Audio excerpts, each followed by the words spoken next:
presented by Sudhir Entertainment.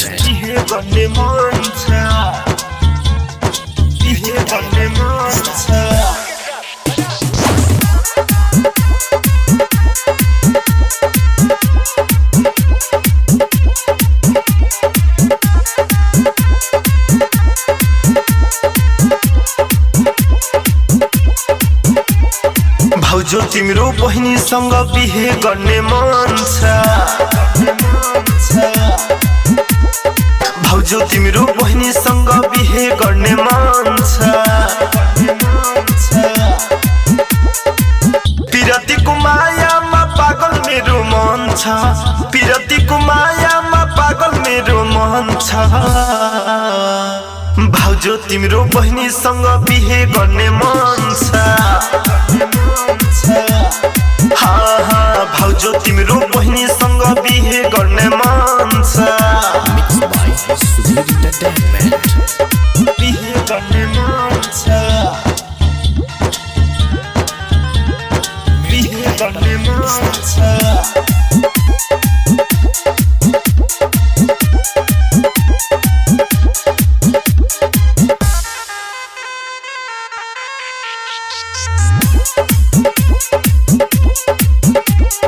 जुन दिन देखी देखेको मलाई साह्रै पसन्द छ।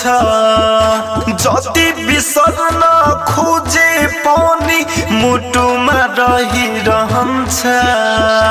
मुटुमा रहिरहन्छ। जुन दिन देखी देखेको मलाई साह्रै पसन्द छ। जति बिसर्न खोजे पनि मुटुमा रहिरहन्छ। मुटुमा रहिरहन्छ। जीवन भरि माया गर्छु यो मेरो कसम छ। हाँ भौजो तिम्रो बहिनी संग बिहे गर्ने मन छ। पिरतीको मायामा पागल मेरो मन छ। पिरतीको मायामा पागल मेरो मन छ। भौजो तिम्रो बहिनी संग बिहे गर्ने मन छ। हाँ भौजो तिम्रो बहिनी संग बिहे गर्ने मन छ। हाँ भौजो तिम्रो बहिनी संग बिहे गर्ने मन छ। बिहे गर्ने मन छ। बिहे गर्ने मन छ।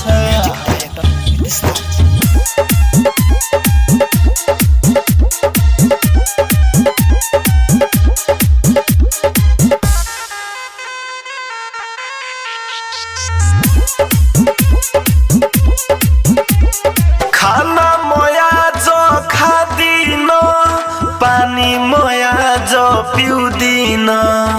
उसँग बिहे भएन भने कसमय बजिउदिन। समय बजिउदिन। खाना मया जो खादिन, पानी मया जो पिउदिन। उसँग बिहे भएन भने कसमय बजिउदिन। कसमय बजिउदिन। मनोज मन मोही उसको मायामा मगन छ। हाँ हाँ दिलीप रविन्द्रको पनि मन छ। पिरतीको मायामा पागल मेरो मन छ। पिरतीको मायामा पागल मेरो मन छ। भौजो तिम्रो बहिनी संग बिहे गर्ने मन छ। हाँ भौजो तिम्रो बहिनी संग बिहे गर्ने मन छ। हाँ हाँ भौजो तिम्रो बहिनी संग बिहे गर्ने मन छ।